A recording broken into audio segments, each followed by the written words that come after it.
আজকে সকালে আমরা নাকা চেকিং স্টাফ সবসময় আমরা রুটিন ওয়াইজ চেকিং করা হয় এই 41 মাইল নাকা পয়েন্টে। তো আজকে আমরা একটা গাড়ি তেলামোড়ার দিক থেকে আমবাসার দিকে যাইতেছিল। তো আমরা নাকা পয়েন্টে আটকানোর পরে ড্রাইভারের কাছে কাগজপত্র দেখছি, গাড়ি চেক করার পরে গাড়িটা আমরা একটা সিক্রেট চেম্বার পাওয়া গেছে, যেটা গাড়ির পিছন বডি সাইডটা পুরাটার আলাদা লোহার সিট দিয়ে পুরা বক্স বানান না। এরপরে আমরা ড্রাইভারের জিজ্ঞাসা করার পরে ড্রাইভার এই বিষয়ে কোনো সতর্ক দিতে পারে নাই। সঙ্গে সঙ্গে আমরা চেক করছি, কইরা দেখছি কিনে গাঁজা প্যাকেট পাওয়া গেছে। এরপর আমরা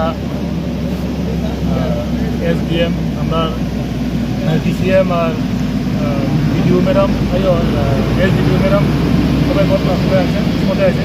আসলে আয়রন করা কাজটা গাড়ি থেকে গাঁজা বাই করা হয়েছে। কতটুকু গাঁজা রিকভারি হয়েছে? গাঁজা 570 কেজি গাঁজা রিকভারি করা হয়েছে। বাজার মূল্য কত? বাজার মূল্য আনুমানিক 1,14,00,000 টাকা এরকম হবে। আজকে সকালে ভোরে SDM স্যার আমারে জানালেন যে আমার একটা ইনভেন্টরি আছে এখানে, তো মুঙ্গিয়াকামিতে। তো মুঙ্গিয়াকামি PS থেকে ওসি সাহেবের একটা কল ছিল, সেই অনুসারে আমরা SDM স্যারের এই আদেশ মূলে আমি এখানে আসি সকালবেলা। স্যার এই যে গাঁজা ধরা হয়েছে বা কতজনকে আটক করা হয়েছে? শুধু ড্রাইভারকে পাওয়া গেছে, একজন অ্যাপ্রক্সিমেটলি তো আমরা পরিমাণটা ঠিক বলতে পারছি না, তবে 57 বান্ডিল পাওয়া গেছে, প্রত্যেকটাতে 10 কেজি করে আছে। কি গাড়ি ছিল এটা? এটা ট্রাক গাড়ি। কোথা থেকে আসছিল? এটা আগরতলা থেকে এসেছিল, আমার সম্মুখে যাচ্ছে। স্যার গাড়ির নাম্বার কত? TR 02815113। স্যার আরেকটা বিষয়, এবং আজকে সকালে বিষয়